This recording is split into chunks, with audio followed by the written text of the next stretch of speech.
पड़ा। तीन बहुओं के रवैये से सासू माँ बहुत परेशान थी। दरअसल बात ये थी कि तीनों बहुओं में किसी बात को लेकर अनबन हो गई थी। तब से ही तीनों एक दूसरे से मुंह फुलाए रहती थी। ना कोई सीधे मुंह किसी से बात करती, ना किसी का कहना मानती। पड़ोसी भी इस बात को जानते थे और जाने कैसे कैसे बातें भी करते। इसीलिए सासू माँ ने तीनों बहुओं को तुरंत अपने कमरे में बुलाया। मैं कई दिनों से देख रही हूँ, तुम तीनों अलग अलग सारे काम कर रही हो। ये सब नहीं चलेगा, तीनों को मिलकर ही काम करना पड़ेगा। सास की बात सुनकर एकदम से बड़ी बहू बोल उठती है। नहीं मम्मी जी, मैं इन दोनों के साथ कुछ नहीं कर सकती। मैं इस घर की बड़ी बहू हूँ, फिर भी ये मेरा कहना बिल्कुल भी नहीं मानती। अरे जेठानी जी, जानबूझकर मुझे डबल काम करवाती है आप। और छोटी मुझसे टेढ़े मुंह ही बात करती है। इन दोनों के बीच हमेशा सैंडविच बन जाती है मेरी, और मैं हमेशा आलू की तरह बीच में मसली जाती हूँ।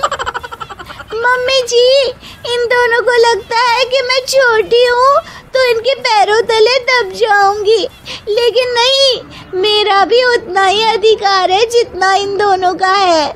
बड़ी आई दोनों मेरी चुगली करने के लिए, मुझे क्या कम समझ रखा है। तीनों बहू एक दूसरे से बहस करने लगती है और सास दोबारा ये देखकर टेंशन में आ जाती है और सबसे कहती है, चुप हो जाओ, अब से तुम तीनों सारे काम एक साथ करोगी। आंख बंद करके एक दूसरे की बात सुनोगी। तुम तीनों इस बात को गांठ बांध लो, वरना अगली छुट्टियों में तुम्हारा अपना मायके जाना कैंसिल। सास की बातें सुनकर डर के मारे तीनों हामी भर देती हैं। जी मम्मी जी, मैं समझ गई। हाँ मम्मी जी, जैसा आप कहें। आप जो कहेंगी मैं वही करूंगी। तीनों बहू सास की बात को गांठ बांध लेती है और वादा करती है कि अब से सारे काम वो तीनों एक साथ मिलकर ही करेंगी। ये सब देखकर सास खुश हो जाती है और वहाँ से चली जाती है।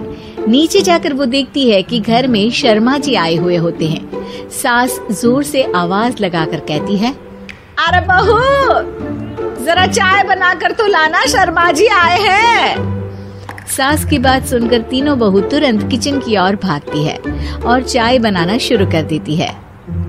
मुझे तो एकदम मसाले वाली कड़क चाय पसंद है, तो हम शर्मा जी के लिए मसाले वाली चाय ही बनाएंगे।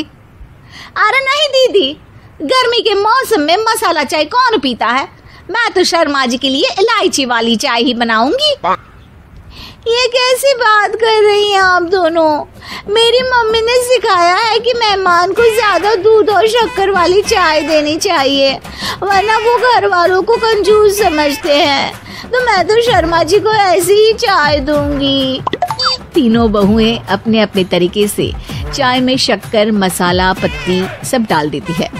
उबलने के बाद तीनों मिलकर चाय बाहर लेकर जाती है और शर्मा जी और सासू माँ को देती हैं।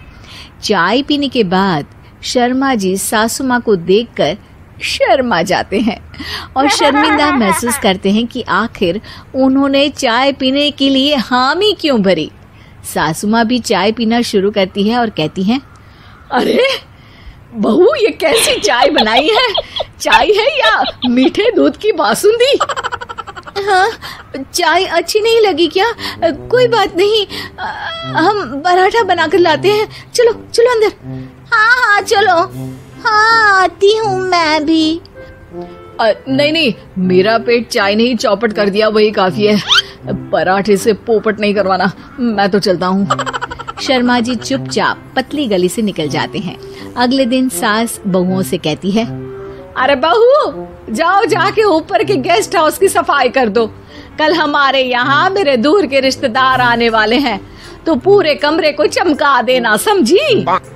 तीनों बहू सास की बात को मानकर ऊपर सफाई करने चली जाती हैं और तीनों कमरे की सफाई चालू कर देती है। बड़ी बहू मकड़ी के जाले साफ करती है, तो बीच वाली झाड़ू लगाना और छोटी वाली सर्फ डालकर जमीन धोना शुरू कर देती है। अरे दीदी, जेठानी जी, अभी मैंने पूरी फर्श धोई और आप फिर से धूल नीचे गिरा रही हैं। और मछली जेठानी जी, आप बिना झाड़ू की धूल यहाँ छटक रही हैं। अरे तीनों को साफ करना है, एक साथ सफाई करते हैं ना। अरे वही तो, हम साथ साथ हैं, घर साफ साफ है।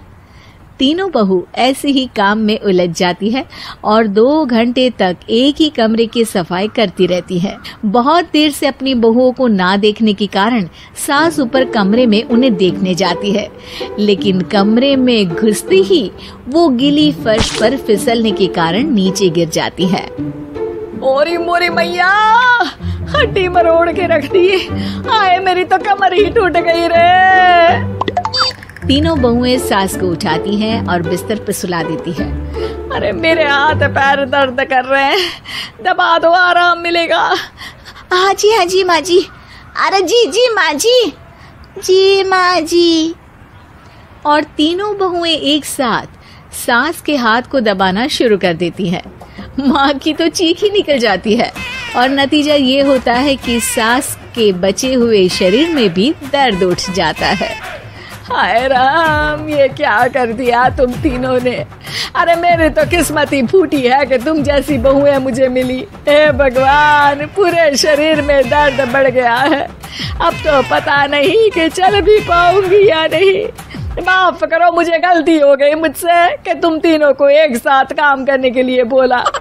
सोचा था तीनों मिलके अच्छे से काम करेगी, लेकिन बड़े बुजुर्ग सही कहते थे कि 3 तिगाड़ा काम बिगाड़ा। तुम लोगों ने ये बात ना आज साबित करके दिखा दी। तुम तीनों को तो समझाना यानी मानो भैंस के आगे बीन बजाना है। तुम्हें अकेले अकेले काम करना है ना, तो अब से तुम अकेले ही अपना अपना काम करो। तीनों बहुएं वहाँ से जाने लगती है। अरे कहाँ जा रही हो? आप ही ने तो कहा कि अपना अपना काम करो, तो मुझे मुल्तानी मिट्टी लगानी है। अरे मुझे भी तो नेल पॉलिश लगानी है, मुझे ना मेहंदी लगानी है। सास अपना सर पीट लेती है और कहती है, अरे मुझे भी लगाना है कुछ। क्या माँ जी? क्या माँ जी? क्या माँ जी? तुम्हारे घर वालों को फोन तुम्हारी हरकतें बताने के लिए।